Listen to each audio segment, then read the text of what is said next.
Hello dear students, welcome back to National Academy. അപ്പോൾ നമ്മളിന്ന് discuss ചെയ്യാൻ പോകുന്നത് കെമിസ്ട്രിയിലെ 7th ചാപ്റ്റർ ആണ്. That is the solution.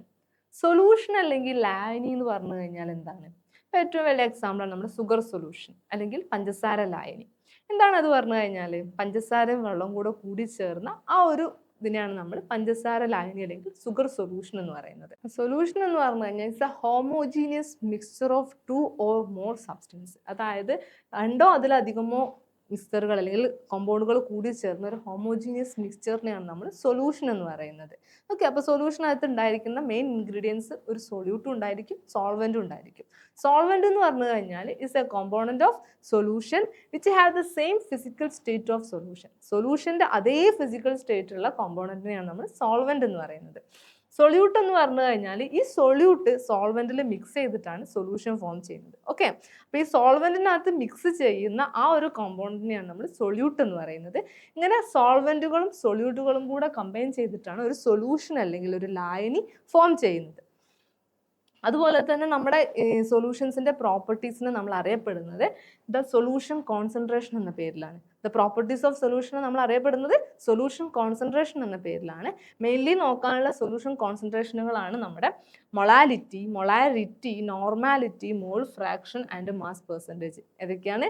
Molality, mole fraction, normality and mass percentage ആണ് നമുക്ക് പഠിക്കാനുള്ള 5 solution concentrations എന്ന് പറയുന്നത്. First one is the molarity. Molarity is the ratio of number of moles of solute dissolved per liter of solution. ഒരു per liter of solutionൽ dissolved ആയിട്ടുള്ള number of moles of സൊല്യൂട്ടിനെയാണ് നമ്മൾ molarity എന്ന് പറയുന്നത്. Molarity നമ്മൾ express ചെയ്യുന്നത് capital M വെച്ചിട്ടാണ്. എന്നാൽ മൊളാരിറ്റി എന്ന് പറഞ്ഞു കഴിഞ്ഞാൽ എന്താ? It is the ratio of number of moles of solute dissolved per kilogram of solution. Okay, അപ്പോൾ പെർ കിലോഗ്രാം ഓഫ് സോൾവെന്റിൽ ഡിസോൾവഡ് ആയിട്ടുള്ള നമ്പർ ഓഫ് മോൾസ് ഓഫ് സൊല്യൂട്ടിനെയാണ് നമ്മൾ മൊളാലിറ്റി എന്ന് പറയപ്പെടുന്നത്. എന്നാൽ മൊളാരിറ്റി എന്ന് പറഞ്ഞു കഴിഞ്ഞാൽ എന്തായിരുന്നു? It is the number of moles of solute dissolved per litre of solution ആയിരുന്നു. Okay, next one is the normality. Normality is defined as number of gram equivalent weight of a solute dissolved per liter of solution. Per liter of solution dissolved ആയിട്ടുള്ള number of gram equivalent weight of സൊല്യൂട്ടിനെയാണ് നമ്മൾ normality എന്ന് പറയുന്നത്. Next one is the mole fraction. Mole fraction എന്ന് പറഞ്ഞു കഴിഞ്ഞാൽ the mole fraction of a component in a solution is ratio of its number of moles to the total number of moles of all component in a solution. എന്ന് വെച്ച് കഴിഞ്ഞാൽ ഒരു സൊല്യൂഷനകത്തുള്ള ഒരു particular കോമ്പോണൻറ്റിൻ്റെ മോൾ fraction എന്ന് പറഞ്ഞു കഴിഞ്ഞാൽ അതിൻ്റെ number of moles divided by all the number of moles of all component. ആ സൊല്യൂഷനകത്തുള്ള എല്ലാ കോമ്പോണൻറ്റിൻ്റെ നമ്പർ ഓഫ് മോൾസിനെ വെച്ച് ഡിവൈഡ് ചെയ്ത ആ റേഷ്യോനെയാണ് നമ്മൾ മോൾ ഫ്രാക്ഷൻ എന്ന് പറയുന്നത്. ഇപ്പോൾ എക്സാമ്പിൾ പറയുകയാണ്, നമ്മുടെ ഒരു സൊല്യൂഷനകത്ത് 2 മോൾ ആൽക്കഹോളും ഉണ്ട്, 3 മോൾ വാട്ടറും ഉണ്ട്. അങ്ങനെയാണെങ്കിൽ അതിൻ്റെ മോൾ ഫ്രാക്ഷൻ, ആൽക്കഹോളിൻ്റെ മോൾ ഫ്രാക്ഷൻ എന്ന് പറയുന്നത് എന്തായിരിക്കും? 2/5 ആയിരിക്കും. That is 2 divided by 3+2. അതായത് ടോട്ടൽ കമ്പോണൻ്റ് ആണ് 3+2 എന്ന് പറയുന്നത്. അപ്പോൾ 2/5 ആയിരിക്കും ആൽക്കഹോളിൻ്റെ മോൾ ഫ്രാക്ഷൻ എന്ന് പറയുന്നത്. എന്നാൽ വാട്ടറിൻ്റെ മോൾ ഫ്രാക്ഷൻ എന്തായിരിക്കും? 3/5 ആയിരിക്കും. ഓക്കെ, ഇനി ഒരു കോമ്പോണൻറ്റിൻ്റെ the total sum of mole fraction of all component എന്ന് പറയുന്നത് എന്താണ്? 1 ആയിരിക്കും. ഒരു സൊല്യൂഷനകത്തുള്ള എല്ലാ കോമ്പോണൻറ്റിൻ്റെ മോൾ ഫ്രാക്ഷൻ സം ചെയ്തത് എന്തിന് ഈക്വൽ ആയിരിക്കും? 1ന് ഈക്വൽ ആയിരിക്കും. Next one is the type of solutions. 3 ടൈപ്പാണ് സൊല്യൂഷൻസ് ഉള്ളത്. First one is the liquid in liquid, and second one is the gases in liquid, and third one is the solid in liquid. Liquid in ലിക്വിഡിൻ്റെ എക്സാമ്പിളാണ് നമ്മുടെ alcohol in water എന്ന് പറയുന്നത്. Gases in ലിക്വിഡിൻ്റെ എക്സാമ്പിളാണ് oxygen in water, and solid in ലിക്വിഡിൻ്റെ എക്സാമ്പിളാണ് sodium chloride in water എന്ന് പറയുന്നത്. ഇനി ഈ സൊല്യൂഷനുമായിട്ട് വളരെ ഇമ്പോർട്ടൻ്റ് ആയിട്ടുള്ള ഒന്നാണ് വേപ്പർ പ്രഷർ എന്ന് പറയുന്നത്. വേപ്പർ പ്രഷർ എന്ന് പറഞ്ഞു കഴിഞ്ഞാൽ it's the pressure exerted by the vapours of the liquid. ആ ലിക്വിഡിൻ്റെ അല്ലെങ്കിൽ ആ സൊല്യൂഷൻ്റെ വേപ്പേഴ്സ് എക്സേർട്ട് ചെയ്യുന്ന പ്രഷറിനെയാണ് നമ്മൾ വേപ്പർ പ്രഷർ എന്ന് പറയുന്നത്. ഒരു സൊല്യൂഷൻ്റെ വേപ്പർ പ്രഷറിനെയും അതിൻ്റെ മോൾ ഫ്രാക്ഷനെയും കൂടെ റിലേറ്റ് ചെയ്യാൻ വേണ്ടിയിട്ട് കൊണ്ടുവന്ന ലോ ആണ് റൗട്ട്സ് ലോ എന്ന് പറയുന്നത്. റൗട്ട്സ് ലോ പറയുന്നത് എന്താ വെച്ച് കഴിഞ്ഞാൽ, Raoult's law state that for a solution of volatile liquid the partial vapor pressure of each liquid in the solution is directly proportional to its mole fraction. അതായത് ഒരു volatile ലിക്വിഡ്സിൻ്റെ partial vapour pressure എന്ന് പറയുന്നത് എന്തിന് equal directly proportional ആയിരിക്കും? അതിൻ്റെ mole ഫ്രാക്ഷന് directly proportional ആയിരിക്കും. That is P A is directly proportional to X A. ഇവിടെ പി എന്ന് പറയുന്നത് പാർഷ്യൽ വേപ്പർ പ്രഷറാണ്. എ എന്ന് പറയുന്ന കമ്പോണന്റിന്റെ പാർഷ്യൽ വേപ്പർ പ്രഷറാണ്. പി എന്ന് പറയുന്നത് എക്സ് എന്ന് പറഞ്ഞു കഴിഞ്ഞാൽ ഐ എന്ന് പറയുന്ന കമ്പോണന്റിന്റെ മോൾ ഫ്രാക്ഷൻ ആണ്. അപ്പൊ അത് തമ്മിൽ ഡയറക്ട്ലി പ്രൊപ്പോർഷണൽ ആയിരിക്കും എന്നാണ് നമ്മുടെ റൗട്ട്സ് ലോ പറയുന്നത്. ഈ റൗട്ട്സ് ലോ ഒബേ ചെയ്യുന്ന സൊല്യൂഷൻസിനെയാണ് നമ്മൾ ഐഡിയൽ സൊല്യൂഷൻസ് എന്ന് പറയുന്നത്. റൗട്ട്സ് ലോ ഒബേ ചെയ്യാത്ത സൊല്യൂഷൻസിനെയാണ് നമ്മൾ നോൺ ഐഡിയൽ സൊല്യൂഷൻസ് എന്ന് പറയുന്നത്. ഈ ഐഡിയൽ സൊല്യൂഷൻ പ്രിപ്പയർ ചെയ്യുന്ന സമയത്ത് അവരുടെ ഹീറ്റിനോ അവരുടെ വോളിയത്തിനോ ചേഞ്ചസ് ഒന്നും സംഭവിക്കുന്നില്ല. പക്ഷേ നോൺ ഐഡിയൽ സൊല്യൂഷൻസ് മാനുഫാക്ചർ അല്ലെങ്കിൽ ഫോം ചെയ്യുന്ന സമയത്ത് അവരുടെ ഹീറ്റും വോളിയം ഒക്കെ എന്താവുന്നുണ്ട്, ചേഞ്ച് വരുന്നുണ്ട്. Next one is the colligative property. Colligative property എന്ന് പറഞ്ഞു കഴിഞ്ഞാൽ സൊല്യൂഷൻ്റെ ഇമ്പോർട്ടൻ്റ് ആയിട്ടുള്ള ഒരു പ്രോപ്പർട്ടീസ് ആണ് colligative property. That is the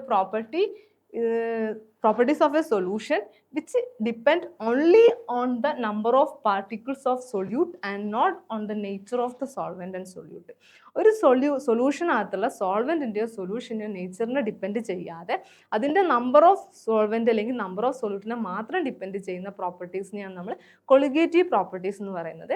mainly നമുക്ക് നോക്കാനുള്ള കൊളിഗേറ്റീവ് പ്രോപ്പർട്ടീസ് ആണ് the relative lowering of vapour pressure, elevation in boiling point, depression in freezing point and osmotic pressure. ഇത്രയാണ് നമുക്ക് നോക്കാനുള്ള കൊളിഗേറ്റീവ് പ്രോപ്പർട്ടീസ്. ഇമ്പോർട്ടൻ്റ് ആണ്. ഏതൊക്കെയാണ്? Relative lowering of vapour pressure, elevation in boiling point, depression in freezing point and osmotic pressure. ഇതിനകത്ത് relative lowering of vapour pressure എന്ന് പറഞ്ഞു കഴിഞ്ഞാൽ for a solution it is equal to mole fraction of the solute when only one solvent is volatile. ഒരു സൊല്യൂഷനകത്തുള്ള ഒരു സോൾവെന്റെങ്കിലും വൊളൈറ്റൈൽ ആയിരിക്കുമ്പോൾ അതിൻ്റെ ആ സൊല്യൂട്ടിൻ്റെ മോൾ ഫ്രാക്ഷൻ ആണ് അതിൻ്റെ relative lowering of boiling point എന്നാണ് വേപ്പർ പ്രഷർ എന്നാണ് പറയുന്നത്. അതുപോലെ ബോയിലിംഗ് പോയിന്റ് എന്ന് പറഞ്ഞാൽ നമുക്കറിയാം. എന്താണ് ബോയിലിംഗ് പോയിന്റ് എന്ന് പറഞ്ഞു കഴിഞ്ഞാൽ it is the temperature at which the vapour pressure of the liquid become the atmospheric pressure. ഒരു ലിക്വിഡിന്റെ വേപ്പർ പ്രഷർ അതിന് അറ്റ്മോസ്ഫിയർ പ്രഷറിന് ഈക്വൽ ആകുമ്പോഴത്തെ ടെമ്പറേച്ചറിനെയാണ് നമ്മൾ ബോയിലിംഗ് പോയിന്റ് എന്ന് പറയുന്നത്. അതുപോലെ ഫ്രീസിംഗ് പോയിന്റ് എന്ന് പറഞ്ഞു കഴിഞ്ഞാൽ എന്താ? It is the temperature at which the solid and the liquid form the substance have the same vapour pressure. Same vapour പ്രഷറുള്ള സബ്സ്റ്റൻസ് സോളിഡും ലിക്വിഡും ഫോം ചെയ്യുന്ന ആ ടെമ്പറേച്ചറിനെയാണ് നമ്മൾ ഫ്രീസിംഗ് പോയിന്റ് എന്ന് പറയുന്നത്. ഇനി ചില സമയത്ത് നമ്മുടെ ഈ കൊളിഗേറ്റീവ് പ്രോപ്പർട്ടി മെഷർ ചെയ്യുമ്പം അത് നോർമൽ വാല്യൂ ആയിരിക്കില്ല കിട്ടുന്നത്, അബ്നോർമൽ വാല്യൂസ് കിട്ടാറുണ്ട്. അതിനെയാണ് അബ്നോർമാലിറ്റി ഇൻ കൊളിഗേറ്റീവ് പ്രോപ്പർട്ടീസ് എന്ന് പറയുന്നത്. ഈ അബ്നോർമാലിറ്റിക്ക് കാരണം അസോസിയേഷൻ അല്ലെങ്കിൽ ഡിസോസിയേഷൻ ഓഫ് ദ സൊല്യൂഷൻ്റെ അസോസിയേഷൻ അല്ലെങ്കിൽ ഡിസോസിയേഷൻ മൂലമാണ് നമ്മുടെ കൊളിഗേറ്റീവ് പ്രോപ്പർട്ടീസിൽ അബ്നോർമാലിറ്റി വരുന്നത്. അപ്പോൾ ഈ എത്ര അസോസിയേഷൻ നടന്നു അല്ലെങ്കിൽ എത്ര ഡിസോസിയേഷൻ നടന്നു എന്നത് നമുക്ക് എക്സ്പ്രസ് ചെയ്യാൻ വേണ്ടിയിട്ട് അല്ലെങ്കിൽ അത് അക്കൗണ്ട് ചെയ്യാൻ വേണ്ടിയിട്ട് വാൻ ഹോഫ് എന്ന് പറയുന്നൊരു സയൻറ്റിസ്റ്റ് ഒരു ഫാക്ടർ ഇൻട്രൊഡ്യൂസ് ചെയ്തു. അതിനെയാണ് നമ്മൾ വാൻ ഹോഫ് ഫാക്ടർ എന്ന് പറയുന്നത്. അതിന് നമ്മൾ റെപ്രസെൻറ്റ് ചെയ്യുന്നത് ഐ എന്ന് പറയുന്ന സിമ്പൽ വെച്ചിട്ടാണ്. അപ്പോൾ വാൻ ഹോഫ് ഫാക്ടർ എന്ന് പറഞ്ഞു കഴിഞ്ഞാൽ it is the ratio of normal molar mass to experimentally determine molar mass. Normal molar mass divided by experimentally determine molar mass ആണ് വാൻ ഹോഫ് ഫാക്ടർ എന്ന് പറയുന്നത്. ഇത്രയാണ് നമ്മുടെ 7th ചാപ്റ്റർ അല്ലെങ്കിൽ സൊല്യൂഷൻസിൽ നമുക്ക് നോക്കാനുള്ള മെയിൻ ടോപ്പിക്സ്. ഇനി ഇതിൽ നിന്ന് ക്വസ്റ്റ്യൻസ് ഏത് ടൈപ്പാണ് വരിക എന്ന് വെച്ച് കഴിഞ്ഞാൽ ചില സമയത്ത് ഒബ്ജക്റ്റീവ് ടൈപ്പ് ക്വസ്റ്റ്യൻസ് ചോദിക്കാറുണ്ട്, ചില സമയത്ത് 2 മാർക്ക് ക്വസ്റ്റ്യൻസ് ചോദിക്കാറുണ്ട്. അതുപോലെ തന്നെ നമ്മുടെ ന്യൂമറിക്കൽസും ചോദിക്കാൻ സാധ്യത കൂടുതലാണ് ഈ ചാപ്റ്ററിൽ. നമുക്ക് 2 ക്വസ്റ്റ്യൻസ് ഡിസ്കസ് ചെയ്യാം. നമ്മൾ 2 മാർക്ക് ക്വസ്റ്റ്യൻസ് ആണ് നോക്കാൻ പോകുന്നത്. First one is the define the colligative properties. Colligative properties എന്താണ്? And list 2 colligative property. ഏതെങ്കിലും 2 കൊളിഗേറ്റീവ് പ്രോപ്പർട്ടി ലിസ്റ്റ് ഔട്ട് ചെയ്യാനാണ് പറഞ്ഞിട്ടുള്ളത്. 2 മാർക്ക് ക്വസ്റ്റ്യൻ ആണിത്. അപ്പോൾ കൊളിഗേറ്റീവ് പ്രോപ്പർട്ടി എന്താ നമുക്കറിയാം അല്ലേ? ഒരു സൊല്യൂഷനകത്തുള്ള ആ സോൾവെൻറ്റിൻ്റെയും സോളിഡിൻ്റെയും നേച്ചറിനെ ഡിപ്പെൻഡ് ചെയ്യാതെ അതിൻ്റെ നമ്പറിനെ മാത്രം ഡിപ്പെൻഡ് ചെയ്യുന്ന പ്രോപ്പർട്ടീസിനെയാണ് നമ്മൾ കൊളിഗേറ്റീവ് പ്രോപ്പർട്ടി എന്ന് പറയുന്നത്. Relative lowering in vapour pressure, elevation in boiling point, depression in freezing point, osmotic pressure ഒക്കെയാണ് നമ്മുടെ കൊളിഗേറ്റീവ് പ്രോപ്പർട്ടീസ് വരുന്നത്. നെക്സ്റ്റ് ഒരു ന്യൂമറിക്കൽ ക്വസ്റ്റ്യൻ ആണ് നമ്മൾ ഡിസ്കസ് ചെയ്യാൻ പോകുന്നത്. Question is find out the molarity of the solution which contain 32 gram of methyl alcohol in 200 ml of solution. Okay, അതായത് 200 ml of solution അകത്ത് ഒരു 32 gram methyl alcohol ആഡ് ചെയ്തിട്ടുണ്ട്. ആ ഒരു സൊല്യൂഷൻ്റെ മൊളാരിറ്റിയാണ് കണ്ടുപിടിക്കാൻ പറഞ്ഞിട്ടുള്ളത്. അപ്പോൾ മൊളാരിറ്റിയുടെ ഇക്വേഷൻ എന്താ നമുക്കറിയാം അല്ലേ? Number of moles of solute per litre of solution ആണ് മൊളാരിറ്റി എന്ന് പറഞ്ഞു കഴിഞ്ഞാൽ. അപ്പോൾ നമ്പർ ഓഫ് മോൾസ് നമുക്ക് അറിയില്ല, ഇവിടെ തന്നിട്ടില്ല. പക്ഷെ നമുക്ക് എന്ത് തന്നിട്ടുണ്ട്? ആ സൊല്യൂട്ടിൻ്റെ മാസ് തന്നിട്ടുണ്ട്. ഓക്കെ, അപ്പം നമ്പർ ഓഫ് മോൾസ് എന്ന് പറഞ്ഞു കഴിഞ്ഞാൽ എന്താ? മാസ് ബൈ മോളാർ മാസ് ആണ്. അപ്പോൾ ആദ്യം നമ്മൾ എന്ത് കണ്ടുപിടിക്കണം? അതിൻ്റെ മോളാർ മാസ് കണ്ടുപിടിക്കണം.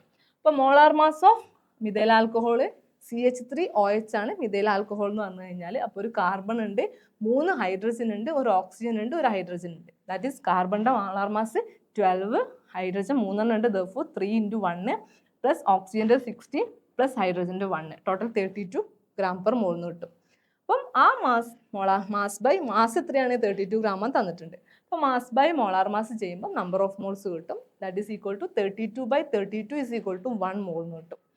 അപ്പോൾ വോളിയം ഓഫ് സൊല്യൂഷൻ നമുക്ക് 200 ml ആണ്. പക്ഷെ നമുക്ക് വേണ്ടത് ക്വസ്റ്റ്യനിൽ എന്താണ്? വോളിയം ഇൻ ലിറ്റർ ആണ് വേണ്ടത്. ഓക്കെ, അപ്പോൾ 200 ml ലിറ്ററിനെ കൺവേർട്ട് ചെയ്യാൻ വേണ്ടിയിട്ട് 200 / 1000 ദാറ്റ് ഈസ് 0.2 ലിറ്റർ എന്ന് കിട്ടും. അപ്പോൾ molarity is equal to number of moles by volume of solution കിട്ടി. That is 1/0.2 is equal to 5 molar ആണ് ഇതിൻ്റെ മൊളാരിറ്റി എന്ന് പറയുന്നത്. ഇത്രയാണ് നമ്മുടെ 7th ചാപ്റ്ററിൽ വരുന്ന മെയിൻ ടോപ്പിക്സുകൾ. ഇത് വളരെ ബ്രീഫായിട്ടാണ് നമ്മൾ ഇന്ന് ഡിസ്കസ് ചെയ്തിട്ടുള്ളത്. കുറച്ചും കൂടെ എലോബറേറ്റ് ആയിട്ട് അല്ലെങ്കിൽ കുറച്ചും കൂടെ എക്സ്പാൻഡ് ചെയ്തിട്ട് ഇതുപോലെ സ്ക്രീനൊക്കെ ഷെയർ ചെയ്തിട്ട് നമ്മളെ നാഷണൽ അക്കാഡമിയിൽ നമ്മൾ വീഡിയോസ് അപ്ലോഡ് ചെയ്തിട്ടുണ്ട്. അപ്പോൾ ആ വീഡിയോസ് വേണമെന്നുള്ളവർ ഉടനെ തന്നെ നാഷണൽ അക്കാഡമിയിൽ ജോയിൻ ചെയ്യുക. നെക്സ്റ്റ് നമുക്ക് വീണ്ടും പുതിയ ചാപ്റ്ററിൽ കണ്ടുമുട്ടാം. Okay, thank you.